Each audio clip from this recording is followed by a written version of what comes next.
Bom, boa tarde. Obrigado pela oportunidade de falar um pouco sobre esse projeto, né? Sobre um aplicativo para investigação criativa auxiliada por inteligência artificial. Esse é um projeto que tem sido desenvolvido já há algum tempo, desde 2022, por mim e pelo professor Leonardo Feixas. O Leonardo Feixas atualmente é professor da Escola de Música da UNB. Quando a gente começou esse projeto em 2022, ele estava ainda na Universidade Federal do Acre, mas ele agora é da UNB. E também participaram do projeto e têm participado do projeto em suas diferentes fases o aluno Arthur Luiz Silva Guedes, da UNB, e a aluna Narayane Ribeiro Medeiros, aqui do ITA, né? É um projeto, portanto, envolvendo duas instituições, o ITA e a UNB, e a gente tem um apoio financeiro, tanto da CAPES, para recursos ligados ao CAPES ProEct, né, de realização de pesquisa de campo, equipamentos, etc., e do CNPq através de bolsas de iniciação científica, que foram utilizadas tanto para custear o projeto do Arthur Guedes quanto o projeto da Narayane. E qual é a ideia aqui, né? A ideia desse projeto é produzir um aplicativo de acesso aberto, gratuito, para a comunidade que estuda processos criativos, né? O foco inicial é em processos criativos na área de música. O professor Leonardo Feixas depois vai dar um pouquinho mais de detalhes sobre esse processo, sobre essa metodologia para análise de processo criativo, que é a metodologia que a gente chama de CARDIC. E o que a gente bolou? Uma forma de colocar essa metodologia num aplicativo que pode ser executado ou no desktop ou num telefone celular, numa primeira fase, uma fase extensiva de testes de campo e aplicação da ferramenta no contexto de ensino, principalmente na UNB, nas disciplinas que o Leonardo leciona. Inclusive, ele fez um teste importante, primeira análise do conceito em sala de aula usando o aplicativo na semana passada. O passo subsequente vai ser colocar isso em escala, né? E esse projeto CAPES ProEct, essa extensão, trata exatamente da colocação do projeto em escala e depois teste e uso em larga escala, ou seja, em várias instituições, com vários alunos, para que no futuro, médio prazo, a gente tenha uma quantidade de dados suficientes para incorporar o componente de inteligência artificial como um sistema de recomendação, sugerindo linhas de ação para a adoção da metodologia de análise do processo criativo aos alunos com base em trajetórias similares. Como eu falei, o projeto foi iniciado em 2022, com uma iniciação científica que foi realizada pela Narayane. A gente já orientou esse projeto.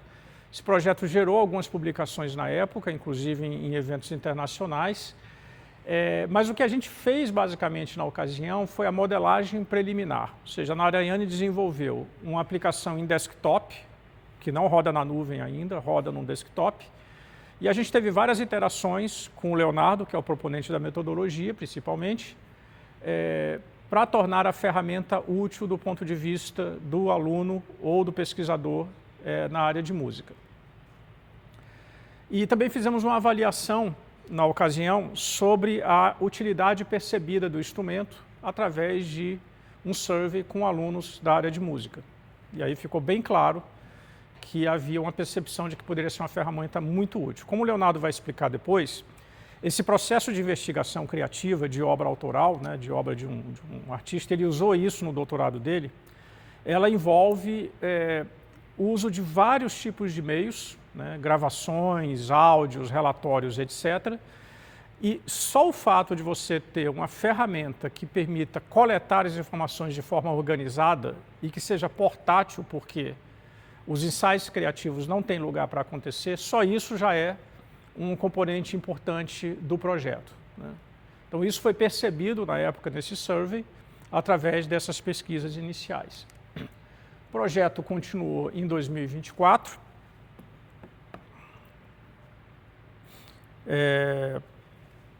Através dessa iniciativa com o ProExt e um projeto de iniciação científica que nós começamos a desenvolver também, né? Então, fizemos a proposta para o edital CAPES ProExt e submetemos um projeto de iniciação científica PIBIC, que está sendo desenvolvido pelo Arthur Guedes, também sob minha orientação e do Leonardo, e agora a ideia é fazer deployment, ou seja, a plataforma standalone que foi desenvolvida na primeira fase, agora como uma ferramenta na nuvem, né? Com aplicação na nuvem e avaliação em sala de aula / ambiente de pesquisa e coleta de dados. Então, essa fase que a gente está iniciando agora. Então, aqui tem duas ilustrações, uma foi uma apresentação a respeito do projeto que a gente fez, acho que 1 ou 2 meses atrás, num evento, e essa outra ilustração aqui é o Arthur exatamente na sala de aula, os alunos estão para cá, né? Eles estão olhando as fases de utilização da ferramenta, e o Arthur está tirando as dúvidas sobre como usar, como navegar, etc. Bom, então quais são as vantagens desse processo? Então isso aqui é uma imagem, né, da primeira versão, né? Essa versão já foi melhorada e aperfeiçoada e tem várias telas para desenvolvimento da metodologia no aplicativo. Então as vantagens, primeiro, o uso da ferramenta, o próprio uso dela já informa como fazer a pesquisa segundo a metodologia. Então a gente vai, claro, vai adicionar à ferramenta um conjunto de tutoriais, mas a própria ferramenta, o próprio uso da ferramenta já guia o usuário na utilização dessa metodologia CARDIC. A pesquisa é planejada com um calendário de ciclos, o Léo daqui a pouco vai explicar rapidamente como é que isso funciona. E do ponto de vista de desenvolvimento de um trabalho acadêmico, por exemplo, uma pesquisa, uma tese, uma dissertação, você tem um aplicativo que é capaz também de prover elementos sobre o nível de desenvolvimento da tese à medida que o aluno vai desenvolvendo o trabalho. Isso é uma dificuldade que quem trabalha com processo criativo tem, porque justamente o projeto é desenvolvido de forma metodologicamente inadequada, muitas vezes, e a metodologia CARDIC permite que o estudante consiga protocolizar, vamos dizer assim, a análise de um processo criativo. E detalhe, a metodologia foi desenvolvida durante o doutorado do Leonardo Feixes, então já foi testada, né? Nossa ideia, então, é, com essa ferramenta, incentivar pós-graduandos em música a fazer análise do processo criativo de uma forma tecnicamente embasada, usando um artifício, um artefato de acesso gratuito. Então, a expectativa aí que seja bastante usada, o Léo talvez comente, o grau de interesse que essa ferramenta tem alcançado, principalmente na comunidade acadêmica na área de música, embora seja passível de ser utilizado em outras comunidades que trabalham com processos criativos. Toda a parte de correção de texto, vamos dizer assim, add-ons, né? Aspectos que hoje você tem no uso de qualquer aplicativo vão ser passíveis de serem modularizados e colocados na plataforma. Correção automática de texto, acesso a ferramentas de busca para identificar outros tutoriais, temas de pesquisa, e as sugestões de correção vão ser oriundas dessa metodologia de inteligência artificial, que obviamente só vai ser possível ser aplicada uma vez que a gente tenha um conjunto suficiente de dados para produzir mecanismos de orientação, via sistemas de recomendação, árvores de decisão, ou mesmo utilizando modelos de linguagem pré-treinados, né, que são alimentados com essas trajetórias de percursos de análise, que podem ser usados como sugestões para o estudante ou pesquisador.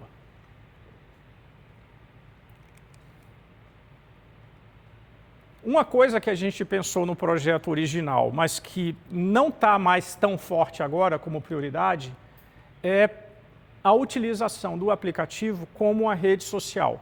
Embora isso possa ser útil a médio prazo, a gente está colocando hoje o foco mais na formalização do método, nas provas de conceito, na pesquisa de campo para melhorar a ferramenta e um pouco menos nessa ideia da rede social. Já tem muita rede social, né? E talvez o foco hoje não seja mais esse, né? A gente quer uma ferramenta que seja útil para o usuário. É claro que você tem um compartilhamento das informações através desse banco de dados das experiências de trajetórias metodológicas, mas o objetivo de usar o compartilhamento para estabelecer uma rede social não é, num primeiro momento, tão importante. Pode ser que a gente ataque essa questão à medida que o projeto for evoluindo. Bom, passar a bola aqui para o Léo. Então eu dou boa tarde a todas, a todos, agradeço por essa oportunidade de estar aqui nesse evento. Eu me chamo Leonardo Feixas, né, como o Carlos comentou, sou professor de violino aqui no Departamento de Música da UNB, professor no bacharelado, na licenciatura, estou também no PPG em MUS, né, no programa de pós-graduação aqui. Essa proposta, né, do Ciclo Artístico Reflexivo de Dupla Checagem, cuja sigla é CARD,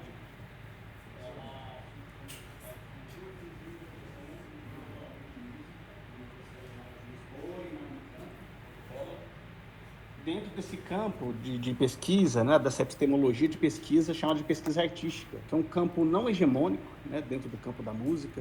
Os campos mais estudados é o campo da musicologia, o campo da performance musical, educação musical. Agora, esse campo da pesquisa artística, né, onde o artista está em processo de fazer, onde a prática artística do artista é entendida como investigação, como pesquisa.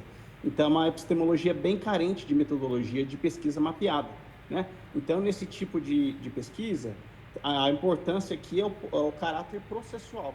É o artista, é o investigador artístico, o pesquisador artista, né? A mesma pessoa ali, captando fragmentos do seu processo. E é aí que mora o pulo do gato, a dificuldade de enveredar para esse tipo de pesquisa, você enveredar pela abstração da música e ainda trazer um rigor acadêmico, né? Tem uma característica multimodal, então as pessoas, esse campo de pesquisa, ela vai beber de fontes fora da música, a associação com outras áreas. No meu caso, eu achei um diálogo muito grande com as áreas já consolidadas de performance e musicologia, tá? Então, é nesse ambiente de um doutoramento em prática como pesquisa que me surgiu esse conceito, que eu batizei depois da minha defesa. Pode passar, Carlos. O principal referencial teórico que eu usei foi um professor da Royal College, em Londres, em que ele explica o que seria a Practice as Research, a prática artística como pesquisa. Ele fala o seguinte: a prática artística como pesquisa, ela envolve um projeto de pesquisa em que a prática é um método-chave de investigação e no qual não diz respeito às artes. Quando ele diz artes, é a prática. Pode ser escrita criativa, dança, partitura performance, teatro performance, exibição visual, filme, outra prática cultural, é apresentada como evidência substancial de um inquérito de pesquisa. Em contraste com aqueles céticos que desconsideram ou desprezam a par como insubstancial e carente de rigor, eu percebo que o projeto PAR exige mais trabalho e uma gama mais ampla de habilidades para se engajar em uma pesquisa multimodal do que em processos de pesquisas mais tradicionais. E, quando bem feitos, demonstra o rigor equivalente. Pode passar. Então, foi aí o meu ponto de partida, né, para enveredar para esse tipo de pesquisa, que pode passar o slide, Carlos, por favor, que me trouxe, que eu percorri esse meu processo criativo e registrei da seguinte maneira. Então, a minha tese, né, meu entendimento do meu processo criativo foi aplicado ao meu estudo de violino de uma obra de um brasileiro chamado Flauzino Valli, um compositor brasileiro de 1894, nascido em 1894 e faleceu em 1954. Então, eu observei o meu estudo nesse compositor dentro de um período, que foi esse terceiro item da minha tese, que é a explicação do processo. É aqui que esse pulo do gato foi preciso, né? Porque não tem metodologias prontas, né? Um primeiro item da minha tese é a localização do tipo de linha, né, que é uma revisão da literatura, depois a estrutura conceitual, que é onde os teóricos que eu usei, e depois onde entra a explicação do processo. Pode passar. Toda investigação artística, assim como qualquer investigação, tem que partir de perguntas de investigação, né? E eu parti de duas, sendo que a primeira é mais referente ao artista, ao caráter artístico do meu estudo, e depois uma segunda pergunta mais sobre a questão metodológica, né? A primeira pergunta que me motivou e que me impulsionou foi: como realçar as sutilezas e os detalhes identificados nas obras a partir da prática artística reflexiva e qual o resultado sonoro esperado em relação a elas? E depois a segunda pergunta, que é referente a esses métodos juntos que gerou a metodologia. Para que poderia contribuir o uso do conjunto de metodologias que envolvam o performer pesquisador, o diário reflexivo e a análise autoetnográfica na construção de uma interpretação musical? Pode passar. Dessas perguntas, eu estruturei o meu processo, né? Estruturei a minha coleta de dados, né? Então, veio um momento de estruturação, um momento que eu tracei as estratégias de estudos e objetivos musicais. Depois, um momento de aplicação na prática. O que foi a prática? Foi um momento que eu delimitei de 2 anos, quase 2 anos e meio, onde eu estudava com o meu violino com alguns protocolos. Eu protocolei em momentos livres e momentos protocolados, né, para ali ser a coleta de dados. Depois disso, eu fiz uma avaliação do processo através do método autoetnográfico, e disso eu cheguei numa proposta de uma interpretação desse compositor com foco processual, né? O foco não é exatamente só na performance final, mas uma tese onde eu registrei os fragmentos do meu processo. Pode passar, Carlos. E isso foi hercúleo, a maneira como eu fiz, utilizando cadernos, né, meus diários reflexivos, fichas de registro de sessão, registro de vídeo, subir para a nuvem. Então, isso foi brutal para mim, né? Então, disso, explicando ainda um pouquinho como é que foi essas coletas, né? Eu fiz coletas que eu chamei de coletas livres, criativas, sem protocolos, apenas utilizando o diário reflexivo no papel para coletar esses fragmentos de insights. E depois eu fiz 2 ciclos de coletas paralelos e simétricos para ter o caráter objetivo, já que a gente está lidando com a abstração da música. Então, ter um caráter objetivo para depois conseguir analisar foi importante. Então, a coleta de dados foi exatamente isso. E nesses 2 ciclos paralelos e simétricos, protocolados, eu utilizei diário reflexivo, registro de vídeo de sessão, eu fiz uma ficha de registro de coleta de cada sessão para trazer esse caráter objetivo. Depois dessa coleta, fiz a autoavaliação, né, através da autoetnografia, que estimulou muito a autorreflexão, a autorregulação. E, por fim, chega uma proposta de registro de processo e cheguei a uma ferramenta metodológica no campo da investigação artística, né? Então, no final de um doutoramento em artes musicais, como foi o meu, você entrega uma tese que reflete o seu processo e você entrega uma performance, né? Então, o júri, a banca, ela te avalia pela performance e pela sua tese, como você conseguiu registrar os fragmentos daquele processo. Pode passar. A minha coleta de dados, ela aconteceu entre 15 de dezembro de 2017 até 23 de fevereiro de 2020, onde você vê os 2 verdinhos, são aqueles 2 ciclos protocolados, simétricos e utilizando padrões idênticos, né? No primeiro ciclo, eu observei, no primeiro ciclo verdinho, com protocolos, eu observei as 28 peças, né, levantando hipóteses. No segundo ciclo, já mais maturado, no segundo ciclo verdinho ali, o mesmo protocolo, já era um momento de refinar. Eu já tinha reflexões, eu já estava refinando rumo à proposta final de performance. E as 3 bolinhas azuis é o que eu chamei de momentos livres, foram momentos criativos. Ali, no primeira bolinha, no primeiro ciclo, momento livre, eu estava planejando o primeiro ciclo. A segunda bolinha azul, entre os 2 ciclos, eu estava refletindo o que eu fiz, planejando o que eu ia fazer. E no terceiro momento livre, sem protocolo, eu estava refletindo sobre tudo que eu fiz, né? Então, são momentos criativos, sem protocolos, associados com 2 momentos protocolares e gêmeos e simétricos. Disso, depois que eu defendi, né, eu mandei a minha tese para uma revista para validar isso com meus pares, né?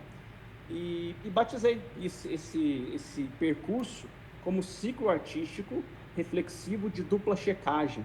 A dupla checagem por conta dessa dupla checagem paralela, gêmeas, né? Para trazer um caráter objetivo e ter onde a gente analisar de uma maneira, transferir isso para uma tese escrita, né? Eu batizei, e está aqui o QR Code do artigo, foi publicado numa revista importante aqui do Brasil, no FMG, a Permute. Pode seguir, Carlos. Bem, dito isso, para a gente não estourar o tempo aqui, eu acabei esquecendo, né, o quanto que esse projeto com o Carlos Henrique, os alunos, né, eu enquanto músico e o filósofo da coisa aqui, conversando com 3 engenheiros, de 15 em 15 dias a gente se reúne. Para mim está sendo o projeto mais estimulante que eu já vivi, por esse caminhos tão diferentes, né? Mas que a gente está vendo que não é tão diferente assim, os pontos de contatos, né? Então, como conclusão, o Cardic, né, eu já tenho uma certa confiança para afirmar que ele é um sistema replicável e ele é muito flexível para qualquer instrumento, obra, período, manifestação artística ou outras manifestações, como na engenharia, como a gente tem visto com o projeto, né? Então, é uma ferramenta que ajuda a registrar fragmentos de processo. Falando ainda dentro da música, o que eu ganhei, né, fazendo isso? Um ganho autorreflexivo e autorregulatório. O aumento esse caráter autorregulatório, você reflete de várias maneiras, escrevendo um registro em diário, assistindo o seu vídeo, fazendo coletas livres, comparando ciclos passíveis de comparação, aumenta a sua possibilidade diminui a necessidade de feedback exterior, porque você consegue refletir, e isso para um aluno de instrumento, ou para qualquer um que estiver dentro de um processo educacional, isso é maravilhoso, né? Porque você começa a ter seus feedbacks sozinhos, né? Maior chance de feedback. A sistematização de um conceito de estudo, né? Então eu cheguei a essa sistematização que a gente está agora nesse processo de virar um aplicativo, e aqui, com certeza, um artista performer, ele consegue estruturar o seu caminho para um ganho técnico musical de uma maneira mais independente, possibilitando assim acompanhar o seu próprio processo. Quando nós começamos esse projeto com o Carlos Henrique e a Narayane, eles me mostraram um levantamento, né, do quanto é pouco esse salto tecnológico que a área da música deu, a área das artes, né?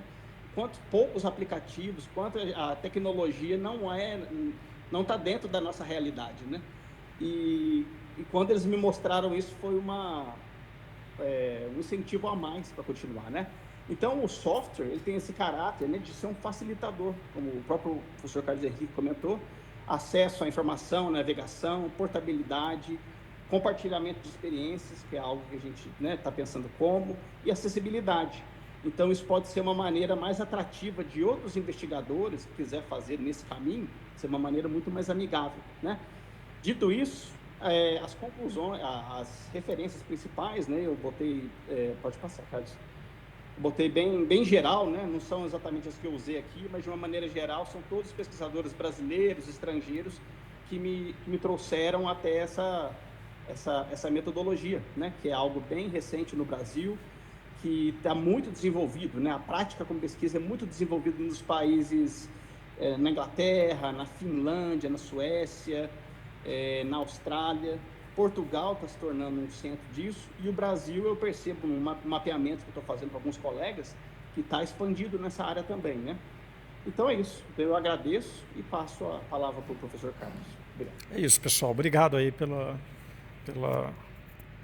por assistirem, e qualquer dúvida que vocês tenham a respeito desse projeto, maiores detalhes, não só na aplicação na área musical, que é a área em que ele está sendo desenvolvido, mas também outras áreas que envolvam o processo criativo, tanto eu quanto o Leonardo estamos à disposição.